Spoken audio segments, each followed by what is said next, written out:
Palmolive Soap, Your Beauty Hope, and Luster Cream Shampoo for soft, glamorous dream girl hair bring you Our Miss Brooks, starring Eve Arden.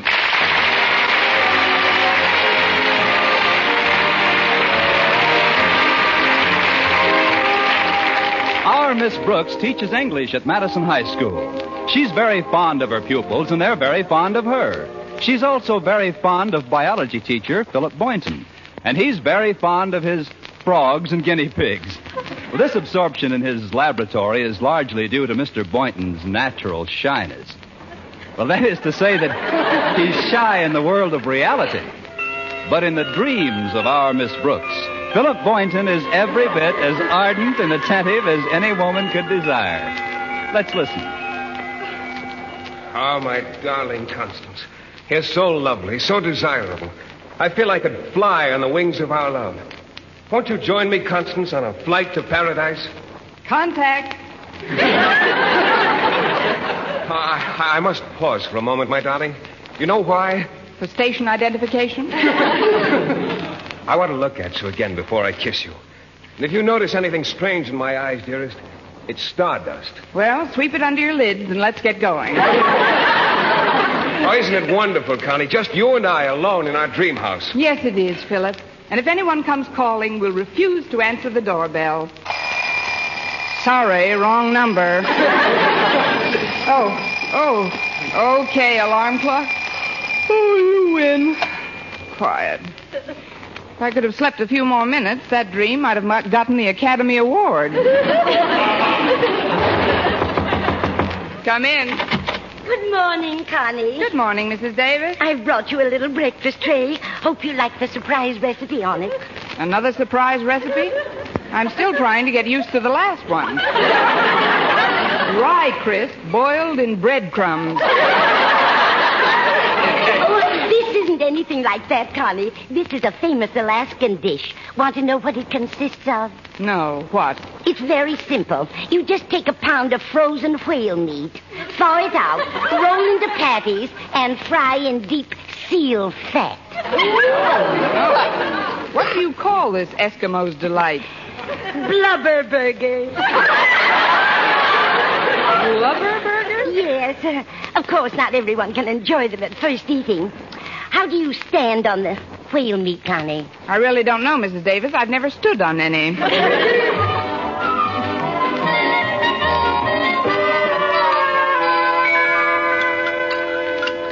It was nice of you to bring a tray into my room, Mrs. Davis, but I'd rather have breakfast out here in the dinette with you. Oh, thank you, Connie. But you haven't had a thing but a glass of milk. I know. You can't fry that. That is, I didn't feel very hungry. Oh, that's too bad. Today of all days.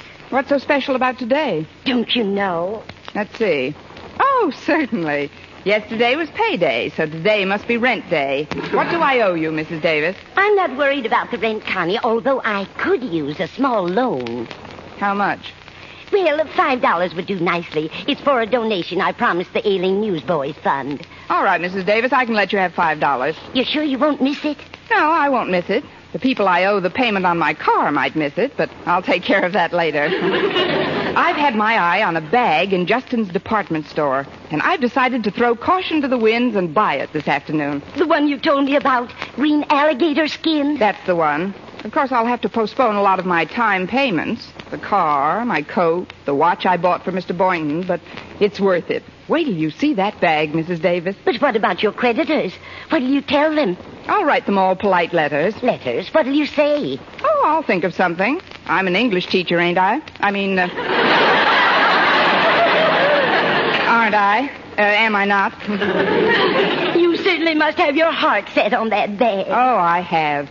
Do you think Mr. Boynton will like it? He likes frogs and lizards and things. Then this alligator bag ought to be right up his alley. Lucky alligator bag to be up an alley with Mr. Boynton.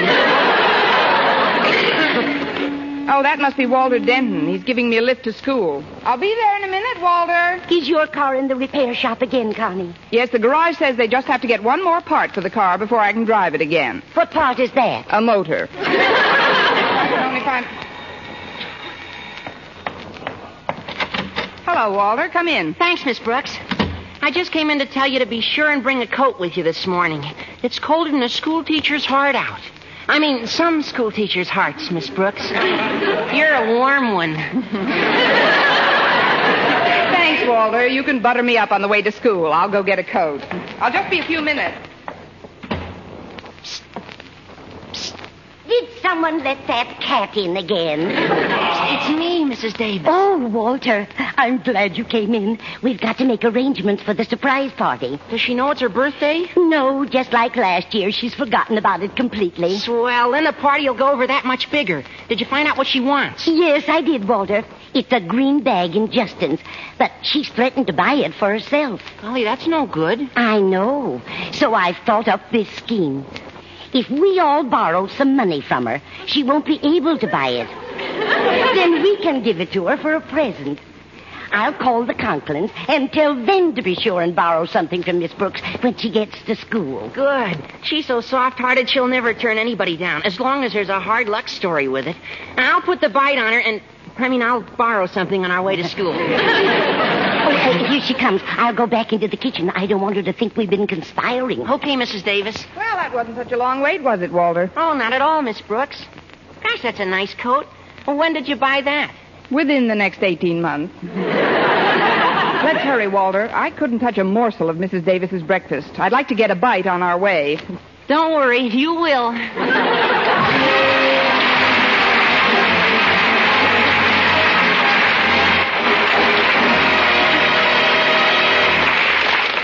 Our Miss Brooks will continue in just a moment, but first, here is Vern Smith with an important announcement. Palmolive Soap is giving away prizes worth $67,000. A grand prize of $25,000 in one lump sum, or $100 a month for life. And that's not all. There are over 2,000 prizes in Palmolive's big treasure chest contest. Ford sedans, Westinghouse laundromats, From Silver Fox scarves, Toastmaster toasters. and it's easy to enter. Complete the last line of this jingle. A fresher, brighter-looking skin is something I would like to win. I'll get Palmolive soap today. Da-da-da-da-da-da-da-da. Write your last line on a plain sheet of paper or use an official entry blank giving complete rules obtainable at your dealers. Include your own and dealer's name and address and mail with the big word Palmolive from the front of the wrapper of one regular and one bath-size cake of Palmolive soap to Palmolive, Box 92, New York 8, New York. Now, here's the jingle once more. A fresher, brighter-looking skin is something I would like to win. I'll get Palmolive soap today.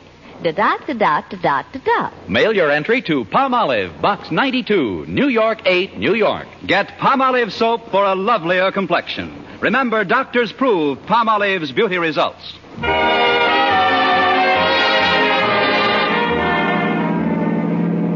I just had a tune-up job done in the car, Miss Brooks. Runs pretty smooth, doesn't it? Yes, it does, Walter. What kind of a car was this? Is this? A 1938 Hudson. Certainly held together for the past 10 years. So have you, Miss Brooks. Not that I'm comparing you with a car or anything, but, well, you're still so youthful. Nature's treated you extremely well. Why, you haven't even got any crow's feet. Nature probably knows I can't afford shoes for them. I don't like to keep bothering you with my personal problems, Miss Brooks, but could I once more? Could you once more what, Walter? Bother you with a personal problem. It's about a financial matter. What kind of a financial matter? A loan? Are you asking me or telling me? I'm telling you. I'm telling you. I'm broke. Really? How long have you been a school teacher? No, I'm serious. I've just got to get some money somewhere. It isn't like it was for myself. I wouldn't even ask if it was for myself. Who is it for? It's for a friend of mine. He's an iceman, and his horse fell down the other day, and he's laid up in the barn now, and my friend hasn't been able to sell any ice. Oh, that's too bad, Walter. He doesn't know when the horse will be on his feet again, and he's just had a baby. The horse? No, the Iceman. Well, that's a switch. His wife you see, and they haven't got enough money to buy milk to feed it. Oh, let alone the other 7 children in the family, plus oats. Sad, Miss Brooks? Saddest thing since Camille. How much do you want to borrow, Walter? $5 would help a lot. Okay, here you are. Gosh, thanks. Are you sure you won't miss it? No, I won't miss it, Walter. The people who sold me this coat may miss it, but I'll take care of that later. thanks again. You don't know what this money will do for these people. And you'll get it back just as soon as my friend's foot heals. Your friend's foot? I thought it was the horse who fell. The horse? Oh, sure. But didn't I tell you? When the horse fell, my friend tried to lift him up and sprained his own ankle. Oh, great. Between his sick horse, sprained ankle, and having a baby, your friend is the busiest iceman I ever knew. Well, we're right near school. Oh, gosh, I got so wound up talking about my poor friend, I forgot to stop and let you get some breakfast. Well, after that story, Walter, I'd feel guilty eating anything but hay. I'll have an early lunch in the cafeteria. Okay, Miss Brooks. Well, here we are. Thanks, Walter. Say, isn't that Harriet Conklin going up the steps? Yeah, that's Harriet. Oh, you better hurry. She's anxious to talk to you. How can you tell from the back of her neck? I'm psychic about some things. Go ahead, Miss Brooks. All right, Walter. See you later. Good morning, Harriet. Oh, good morning, Miss Brooks. I'm so glad we bumped into each other before school starts. I've been very anxious to talk to you. Walter is psychic at that, among other things. What did you want to talk to me about? Well, it's rather embarrassing. Not that you're hard to talk to or anything, but, oh, golly, I just don't know how to say it now that we're face to face. Well, we'd look pretty silly chatting back to back. What seems to be the trouble? Well, it's really not my trouble, Miss Brooks. It's just that I've got to get some financial assistance for a friend in need. What friend, Harriet? Well, it's a little boy I know. He comes from a very poor family, and in order to help his folks, he shines shoes after school. Now, he's got a little dog that helped him get his business started. What did he do, put up the money? No, Miss Brooks. He used to do tricks and attract customers, but just the other day he fell down and hurt his foot. Now the poor little dog can't even get downtown anymore. Well, I can get him a lift downtown if he doesn't mind riding on a lame horse. I don't understand. Well, I don't either, but how much do you want to borrow? Well, right after he was hurt, they took the little dog to a hospital, and the bill there was $8. He must have had a semi-private room. Well, here's the $8, Harriet. Oh, thank you, Miss Brooks.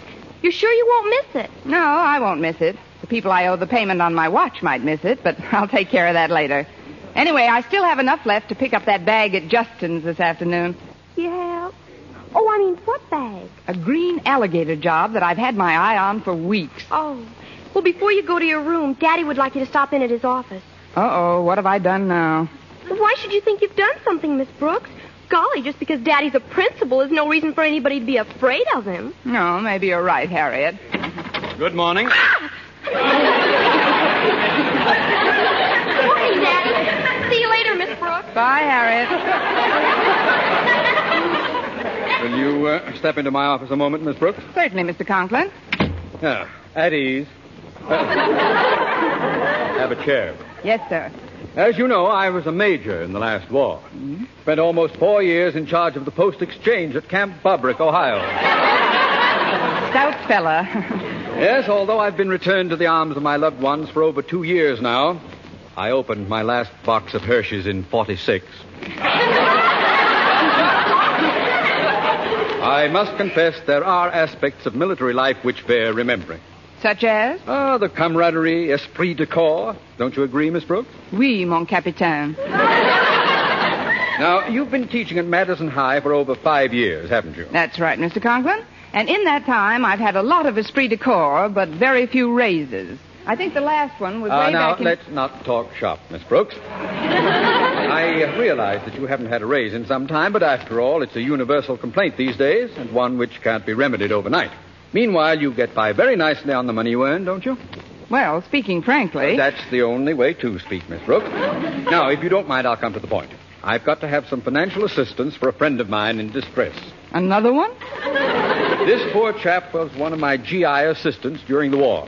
Just a corporal, but I recommended him for a War Department citation. Really? Yes. You never saw anyone fill a Coke machine like this lad.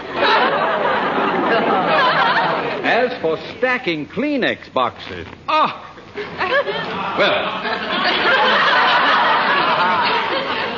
after the war, he got married and started to raise a family. That was 3 years ago, but luck didn't favor this boy. He lost one job after another. Things went from bad to worse. You mean he became a teacher? No laughing matter, Miss Brooks. He's just written me that his wife is going to have another baby. Therefore. In 3 years?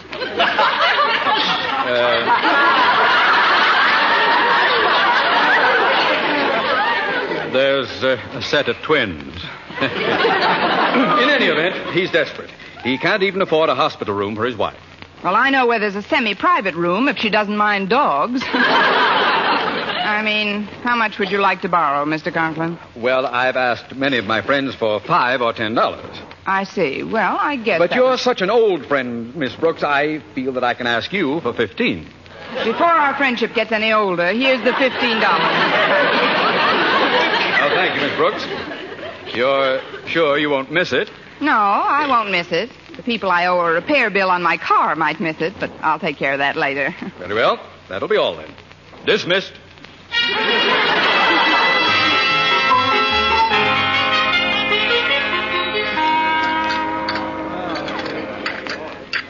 Oh, excuse me, Miss Brooks, but may I sit at this table with you? The school cafeteria is pretty crowded today. Oh, sit down, Mr. Boynton. You'll forgive me if I go ahead with my lunch. Oh, of course. I want to eat this salad while it's still warm. There's something I'd like to talk to you about. Yes, Mr. Boynton?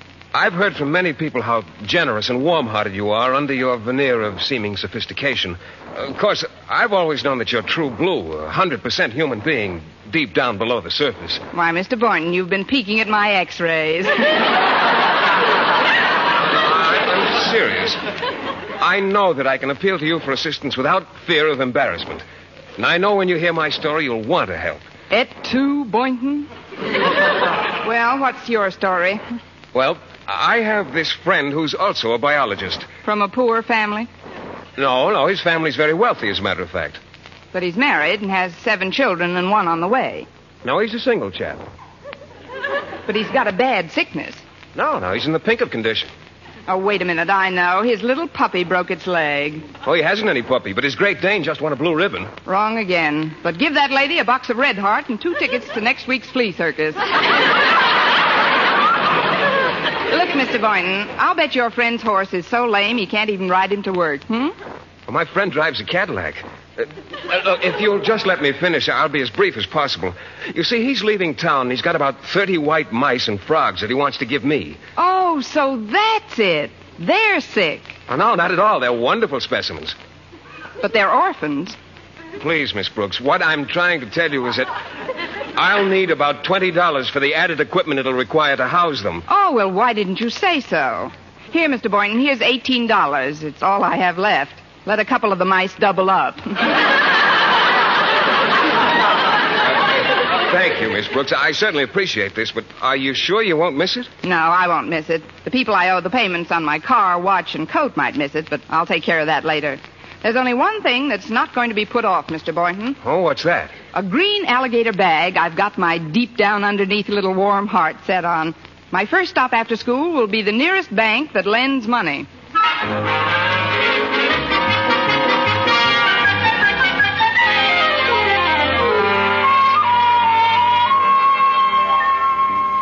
All right. Attention. Quiet, please. Now then, Harriet, it was your idea to have this surprise party for Miss Brooks. Suppose you outlined the plan. All right, Daddy. First of all, did we all borrow enough from Miss Brooks to keep her from getting that bag she wants? Mrs. Davis and I took $5 each from her. I nailed her for I appropriated 15. And she loaned me $18. Good for you, Mr. Boynton. I'm afraid it's not good enough, Mr. Conklin. She told me at lunch she was going to the bank and borrow the money for the bag. Oh, golly, that'll spoil everything. I know. Why don't we call the store and tell them under no circumstances to sell her that bag? Tell them we're buying it. Excellent, Walter. It's a wonder that agile mind of yours doesn't function quite so efficaciously in the schoolroom. Gosh, thanks, Mr. Conklin. Then I'll run down to the store, pick up the bag, and take it home. Now, who'll get Miss Brooks and bring her over to our house? Oh, I will. I'll call for her at about 5 o'clock and bring her over to your house at 6. Fine. Now, synchronize watches, everybody.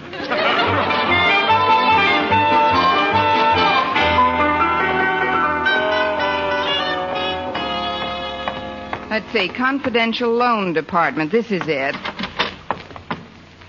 Pardon me, I've read your ads, but I'd still like to be assured that any business we transact will be strictly confidential. You may be quite certain of that, miss. What?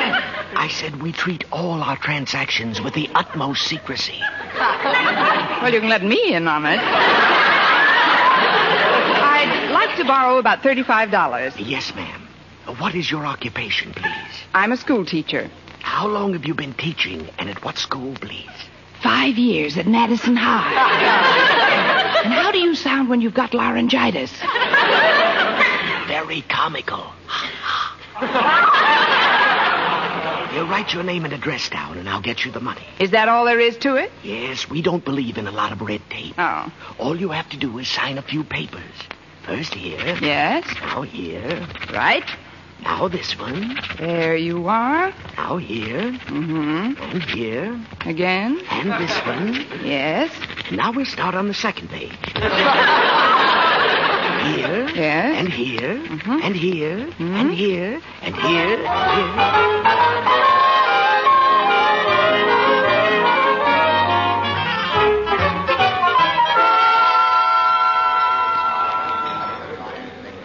Can I help you, madam? It's Miss Brooks. I'd like to see an item your department has been featuring in your window display. What item is that, Miss Brooks? It's a green alligator. What? A green alligator. I've seen it in your window every day for weeks now. Have you ever heard of Alcoholics Anonymous? Do you mean to tell me you don't know what I'm talking about? Oh, not at all, Miss Brooks. You know you don't know what you're talking about, don't you? Or do you? Of course I do. Let's start all over again. There's a purse made of green alligator skin that's been in your window for the past... Oh, that thing. Oh, you wouldn't want to own that. Why, it wouldn't do a thing for you. It wouldn't have to. I've got a job. May I see it, please? Funny thing about that model, I sold the last one not a half hour ago to, Miss H. Conklin, I believe. Well, couldn't you get one just like it if I... H. Conklin? That's Harriet. Why, that little demon. Maybe if I get her another bag, she'll trade me the green one. No, she wears a lot of green. Besides, she has alligator shoes, too. Well, I might as well go over to her house and see what I can do, anyway. I didn't mean to eavesdrop on your monologue. But, H. Conklin won't be home for a while. She said she had a lot of shopping to do. And then she's going to get a manicure at Antoine's. Well, I'll go to her house and wait. Thank you, and good day, J. Edgar Hoover.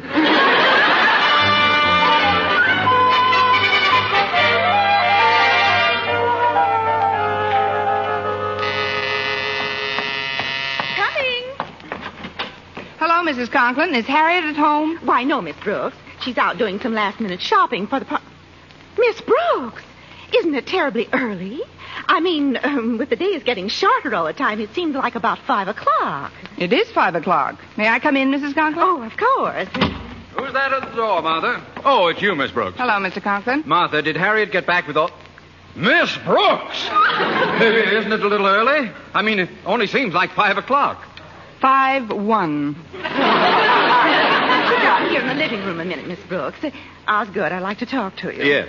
Will you excuse us, please, Miss Brooks? Surely. What happened? Why did you reach so early? Well, I don't know what it was. Somebody must have slipped up. That's all I gotta say. I wonder if they've had a confidential loan lately. I'll be right there. Hello, Walter. Hello, Mrs. Conklin. I got all the stuff. Funny hats, noisemakers, confetti, and streamers. Oh, come on in the living room and we'll start decorating the place. But, Walter, look who's here, Walter. Hi, Miss Brooks. Hi, Walter. Now, we'll take the streamers and we'll start in this corner of the room and we'll... Miss Brooks! When you hear the tone, the time will be 5-2. This one's on me. Oh, hello, Mr. Conklin. I was just over to Mrs. Davis's house, but you... Say no more, Boynton. Come into the living room. Hello, Mr. Boynton. Hi. Oh, hello, Mrs. Conklin. Walter. Hello, Mr. Boynton. Oh, hello, Miss Brooks. As I started to say, Mr. Conklin, I went over to Mrs. Davis's to pick up Miss Brooks, but she... Miss Brooks! I know I'm terribly early, but I wish I knew for what. I'll answer it. Must be Harriet. Hello, dear. Mrs. Davis. Come in, won't you? I got the bag, Mother, and I had it gift wrapped. Oh, it looks just super. I brought the cake, Martha. Well, hello, everybody. Hello, Mrs. Davis, Harriet. Hello, Miss Miss Brooks. Well, there's nothing else that we can do now but wait. Miss If somebody says Miss Brooks once more, I'm going to change my name to Lucy Pumpernickel. Well, I guess the cat's out of the bag now. We might as well tell her. Miss Brooks, this little gathering is in honor of your birthday. My birthday? How do you like that? I forgot it again. Miss Brooks, as a token of our esteem and affection, may we present you with this little gift. Go on, Miss Brooks. Open it. The gift is something you wanted for a long time, Connie. Oh, the green alligator bag. So that's why everybody borrowed money from me today. That's right. We didn't want you to get it for yourself. Well, this is certainly the nicest present anybody ever bought me, with or without my money. Oh, we didn't get this with your money, Miss Brooks. Look inside the purse. Why? Oh, what's this? 5, 10, 20? It's all here. That's right, Miss Brooks. Well, now that we all know it's your birthday, suppose you tell us how old you are. Happy birthday to me. Happy birthday to me. Happy birthday, our Miss Brooks. Happy birthday to you.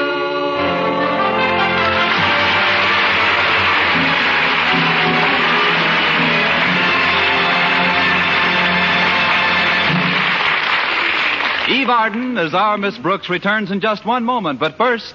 Dream girl, beautiful luster cream girl. Tonight, you can see this come true, revealed by a luster cream shampoo. You'll see your hair lovelier, your wave or curls softer, more glamorous, easy to do quickly. Even in hardest water, luster cream shampoo leaves hair 3 ways lovelier. Fragrantly clean, easier to manage, brilliant with sheen. Don't wait. Tonight, use Luster Cream Shampoo. Not a soap, not a liquid, but a dainty magical cream. Discover why it's by far the top favorite cream shampoo. Get the big jar, $1. Smaller sizes, either tubes or jars. Tonight, you can be a Dream girl, beautiful luster cream girl. You owe your crowning glory to a luster cream shampoo. And now, once again, here is our Miss Brooks. So you see, I won't need the $35 I borrowed from you people yesterday. Here it is. Fine. The interest is practically nothing. Oh, that's nice. May I have a receipt, please? Of course. Just sign here. Yes. And here. Yes. And here. Yes. And here. Yes. And here.